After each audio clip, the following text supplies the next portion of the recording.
Good day, lazy readers. Today I'm going to talk about my top 10 manhwas, currently at least, and this includes anything webcomic, webtoon related, any Korean comic related thing. So hopefully you guys can relate and maybe you'll have some insight onto what to read next.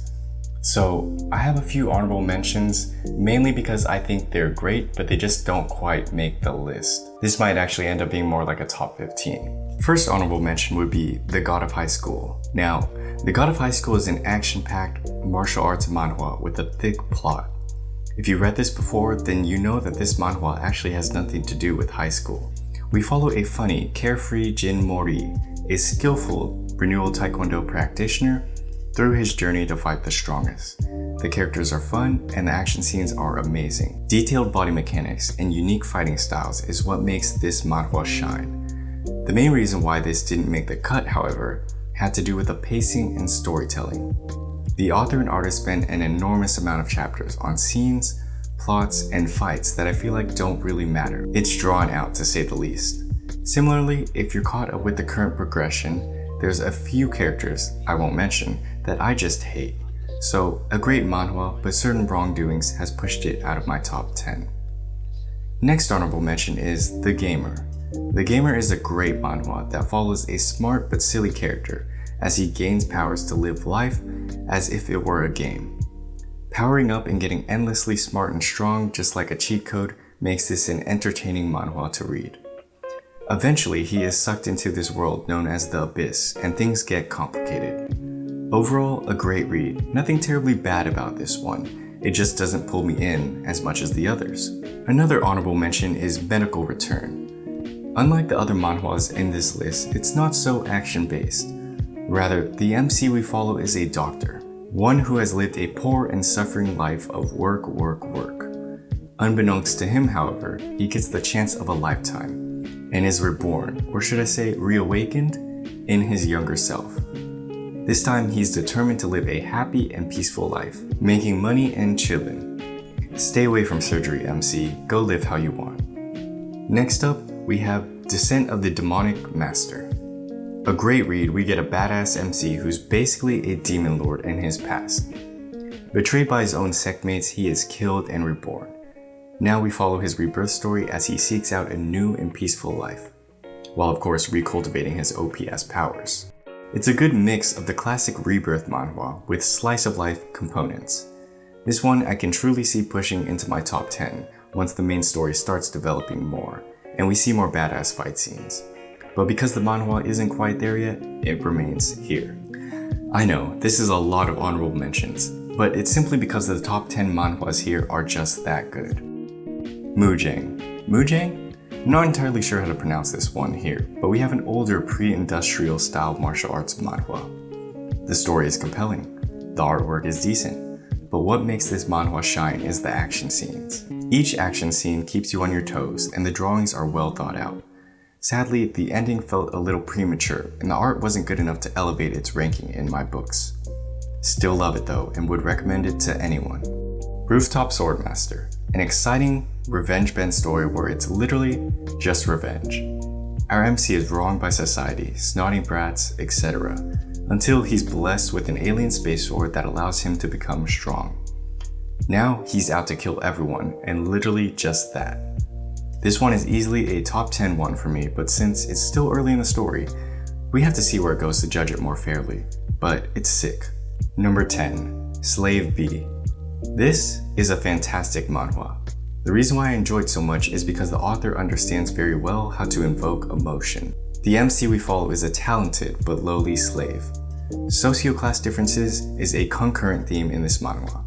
So despite his character, others in the story treat him like shit because he's a slave, and we as the readers feel wronged. We are constantly pissed off as we want him to kill them all, yet the moral struggles our MC goes through is deep. Art is good, fight scenes are dope. Were it not for the questionable actions of our MC right now, we gotta see how things develop. I would have placed this much higher on the list. Number 9. Ruler of the Land. An OG manhwa that has been updating for years and years. The art is decent, but it gets much better as the chapters go by.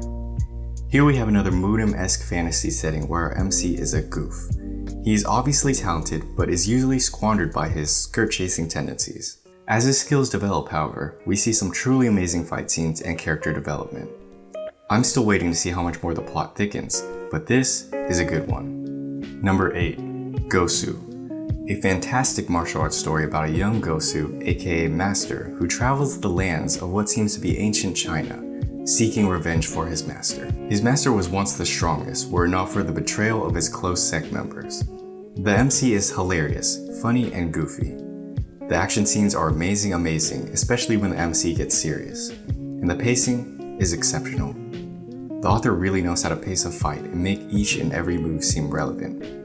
Epic, to say the least. It's a happy touch that this revolves in the same world as Yongbi as well. Number 7. Peerless Dad. A fantastic mood in manhwa where we get an OPS MC that actually doesn't realize that he's OP. On the contrary, however, he believes everyone in the Murim world is a monster, except that he's been trained by one of the strongest monsters out there. So, a funny story, great action scenes, good art, but what's truly eye-catching is that we see our MC develop over time. And I don't mean just showing character growth. I mean he actually lives his life. He has a wife, children, and the story takes place over many years. It feels more time accurate is all. Red Storm readers, you'll like this one as both stories connect. Number 6. The legendary Moonlight Sculptor. Underrated to say the least. This one and its light novel once felt much more popular. The artist, however, took a pause and I haven't been hearing much of it since it picked back up. But the story is great and the new art is even better. I honestly prefer the new art despite the old art having a likable, kiddish, or gamish feel to it. This new artist really understands paneling and captures our MC's humor very well. And our MC is not just funny, he's greedy. Coming from a game where he was number 1, he begins to play this new game, Royal Road, to get rich and escape boredom. And he'll do anything for it. Shameless to say the least. A humorous and exciting manhwa where amazing storytelling truly shines. Number 5. Chronicles of the Heavenly Demon. Another great manhwa where our MC is a unique spear user in this Murim fantasy world. Him and his master were framed by power-hungry, corrupt masters, and now he's reborn to take revenge. Except for one caveat. He's reborn in the Heavenly Demon sect after the events that happened. So there's no getting back what's lost, but with the knowledge of his past, he works to uncover the secrets of his own martial arts. Amazing read, I greatly recommend it. The art is good, story is up there, and action scenes are great. Number 4. Solo leveling. Despite making so many solo leveling videos, it's actually not number 1 for me. I feel like it is for many, and I don't deny it's fantastic. We follow an underdog MC that rises to the top of a dungeon hunting, fantasy game-like survival world. Everything is enticing to say the least. The artwork is fantastic, the action scenes are great, and character development has the right pacing. Execution is where this manhwa shines, as each plot and dungeon is thorough. Everything has meaning while remaining entertaining. However, it currently sits at 4 for me, not because it's bad, but because it's so hard to choose favorites. Number 3. This is hard for me. As it dials down to the last few, it hurts me to place this manhwa at number 3. The Breaker. This one is OG for me, and a few years ago, this would have easily been number 1 on this list. It's a modern Murim story where we are drawn into a thick plot instantly. Our MC is a weak, bullied kid that learns martial arts almost secondhand from basically the strongest master in the world. He's a prodigy in his own right, and so is our MC. Things are just too soon for them. But anyways, an amazing read, plot is as thick as it can get. The art is very up there for me, and action scenes are one of the best across the board. This artist just knows positioning. Unfortunately, it may be a while before we get a 3rd season, as the artists and authors took a break to work on other stories. Number 2. Legend of the Northern Blade. A fantastic manhwa, another Murim setting where our MC is revenge bent. The MC's dad is betrayed due to more corrupt higher-ups in the Murim, and we follow the MC's journey of revenge.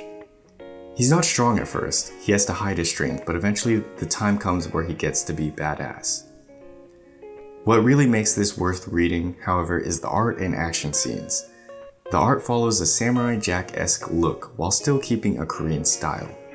The action scenes are art, with great depictions of skills and body movements where very few manhwa can compete. If you are looking for a dark and moody manhwa to keep you on your toes, this is it. 2.2, The Beginning After the End. This one is 2.2 because I'm not actually sure if it falls under the category of a manhwa. I know it's considered a webcomic, but this stuff gets confusing, so maybe one of you guys can confirm for me. But anyways, this very well be one of my favorite reads. As a kid and still now, I love dragons, meaning I also loved Aragon, and this manhwa gives me a lot of Aragon vibes. We meet our MC while he's on his deathbed, a former king and powerful swordsman. He, of course, is reborn in another world where magic, monsters, etc. exist. So now we follow his story as he learns to master magic, regain his sword skills, and explore this medieval-like world. The art for this webcomic is solid, action scenes are great, but the story itself is the most alluring. The story, I believe, is The Beginning After the End's strongest attribute, and it's fun to follow along and read more and more about our character's journey. 10 out of 10 recommend. Number 1. After much debilitation, number 1 on this list has to go to Volcanic Age. Although this manhwa actually loses out to some of the other manhwas on this list in certain aspects, there is a certain emotion I get reading this one. I am always excited for the next chapter. Great art, good story, funny MC, and the list goes on.